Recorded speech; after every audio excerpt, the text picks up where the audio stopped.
Bonjour, on espère que vous allez bien et que vous profitez bien du beau temps.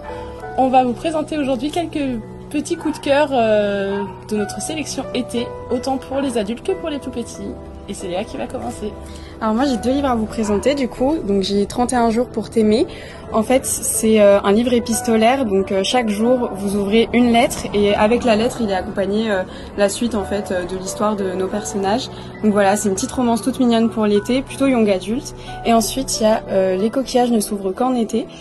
Pareil, c'est une romance young adulte, enfin il n'y a pas que de la romance, mais en gros on suit 2 sœurs au Pays Basque et qui partent en vacances. Et on suit en fait leur histoire là-bas et ça parle aussi un peu de réorientation, d'amour, de sexualité, tout ça. Donc ça aborde plein de sujets différents pour les jeunes adultes. Pardon.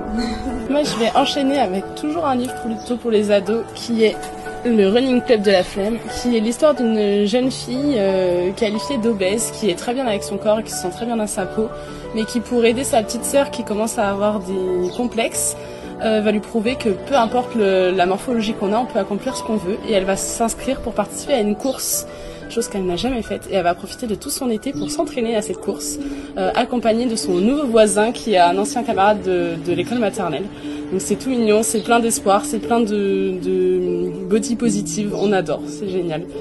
Ensuite, il y a Loin d'Alexis Michalik, que vous connaissez peut-être parce que je vous en parle assez souvent quand vous venez en magasin. C'est l'histoire d'un jeune homme qui s'apprête à se marier, dans sa vie voilà, plutôt rangée. Et en fait, il reçoit avec 17 ans de retard une lettre de son père qui les a abandonnés, sur laquelle il a écrit « Je pense à vous ». Et là, ça va remettre toute sa vie en question. Et il va partir en Europe, parcourir l'Europe avec sa petite sœur et avec son meilleur ami, afin de découvrir un peu ce qu'il est devenu de son père et découvrir ses origines. On est vraiment sur un petit road trip de vacances, c'est génial. Ensuite, on a de la bande dessinée également, avec l'adaptation en bande dessinée de Kilomètre Zéro de Modankawa. Et on est vraiment sur des beaux paysages, des grands espaces, de l'air frais. C'est ça, se réoxygéner et retrouver l'essentiel. Ensuite, on a un album pour les plus jeunes, un magnifique album de Thibaut Prune, Le parfum des grandes vacances, qui est un album magnifique avec des illustrations incroyables sur les vacances, les souvenirs avec la famille. C'est l'histoire d'une jeune fille pendant la guerre qui va passer du coup l'été chez son grand-père. Ce grand-père qui est qualifié d'un peu dingo par la famille et elle va apprendre à le connaître, c'est hyper beau. Je peux vous lire le petit début parce que c'est vraiment très joli, même dans l'écriture, c'est hyper poétique. Mon histoire a le parfum de l'été et du soleil qui caresse la peau. Elle a l'odeur de l'herbe coupée, du linge qui sèche au fond du jardin et la couleur des coquelicots. Mais je ne sais plus vraiment comment elle débute.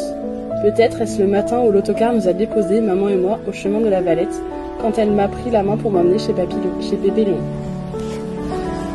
Et enfin, pour les tout petits, on a un petit album pop-up, été pop. Dans la même collection, vous avez déjà eu toutes les petites couleurs. Et c'est vraiment un très joli petit album, tout en relief, avec des petits éléments de vacances et de l'été. On adore.